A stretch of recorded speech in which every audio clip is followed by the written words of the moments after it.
اور اپنی موجودگی سے اس ملک کی خدمت کر رہے ہیں، لیکن جب ملائی یا فیسلٹی یا سویدھا یا کرسی یا افسری کا نمبر آتا ہے تو ان دونوں کا کہیں ذکر نہیں ہے۔ یہ دونوں قومیں، یہ دونوں طبقے، یہ دونوں گروپ اس دلی میں حاشیے پہ ڈال دیے گئے ہیں۔ خاص طور سے جب سے کانگریس نے ویدھان سبھا میں اپنا وجود بنایا اور یہاں پہ اور ان کو ایسی چیزوں میں الجھا دو کہ کبھی موقع ملے تو انہیں لڑا بھی دو تاکہ یہ اور چیزوں کے بارے میں نہ سوچ سکیں اور دوری رہنے دو۔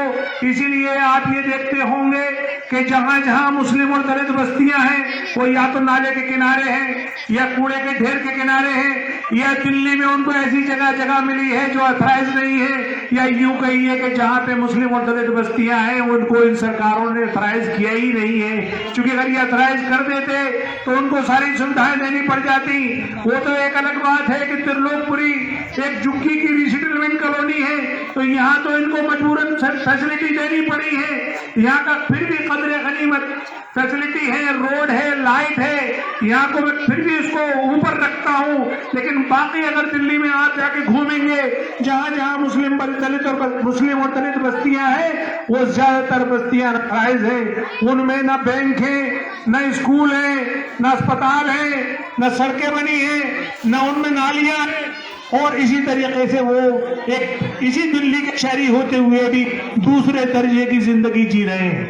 یہ بات تو میں نے وہ جنرل بتائی جو اس وقت دلتوں اور مسلمانوں کے ساتھ کانگریس کا رویہ تھا، اس سے اور زیادہ بدتر رویہ عام آدمی پارٹی کا ہے۔ عام آدمی پارٹی جس نے چپکے سے یعنی کہتے ہیں جسے پچھلے دروازے سے ہمارا جھاڑو کا نشان تو چرا لیا، یعنی ہم مزدوروں کا دلتوں کا جو ہمارا کام کرنے کا نشان تھا وہ تو چرا لیا، لیکن اس نے کانگریس سے بھی زیادہ بڑا زخم دیا دلتوں کو۔ اور کیا زخم دیا؟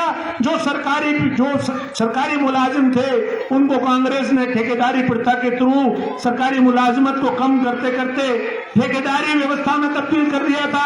یعنی جو مزدور سرکاری نوکر ہوتا تو اس کو 50,000 سے 60,000 تنخواہ ملتی، لیکن اس کانگریس کی ویوستھا نے اسے ٹھیکیدار کے انڈر میں کام کرنے پر صرف 4,000 سے 8,000 تک کا مزدور بنا دیا تھا۔ ہم سمجھتے تھے کہ شاید اروند کیجریوال آئیں گے تو یہ شاید دلتوں کا یا مزدوروں کا بھاگیہ بدل دیں گے، لیکن سچائی یہ ہے کہ اس ٹھیکیداری ویوستھا کو اس سرکار نے اور آگے بڑھا دیا۔ یہیں تک بات نہیں رکتی، اگر آپ ابھی حالیہ دنوں میں دیکھیں کہ جو سب سے زیادہ غریب ویرودھی، انسانیت ویرودھی یا کسی امن پسند ملک ویرودھی کوئی نیتی ہو سکتی ہے تو وہ شراب نیتی ہو سکتی ہے۔ آپ نے یہ تو سنا ہوگا کہ سرکاریں شرابیں بند کراتی ہیں، نشہ مکتی کیندر کھولتی ہیں، اس طرح کے ابھیان چلاتی ہیں کہ جو لوگ نشہ کرتے ہیں وہ نشہ سے بچ جائیں، لیکن یہ واحد اروند کیجریوال کی ایسی سرکار ہے جس نے شراب پہ اسکیم چلا رکھی ہے، یعنی ایک بوتل کے ساتھ ایک بوتل فری۔ اسی طریقے سے اس آدمی نے جہاں پوری دلی میں 600 ٹھیکے تھے، آج اس آدمی نے باقاعدہ قانون پاس کر کے ان کو 900 ٹھیکے کرا دیے۔ جس شراب پینے کی عمر 25 برس تھی اس شراب پینے کی سرکاری کم عمر کو کم کر کے اس نے 18 سال کر دیا۔ جس کی شراب بکنے کے کچھ ٹائم تھے کہ صرف 8 بجے کے بعد یا 9 بجے کے بعد شراب نہیں بکے گی، اس نے اس ٹائم کو لمبا کر دیا۔ اس نے ہوم ڈیلیوری کرا دی۔ اس نے شراب کو اس حد تک عام کر دیا کہ جس طریقے سے میں نے کہا کہ ہر جگہ ایک بورڈ لگا مل جائے گا کہ ایک بوتل کے ساتھ دوسری بوتل فری۔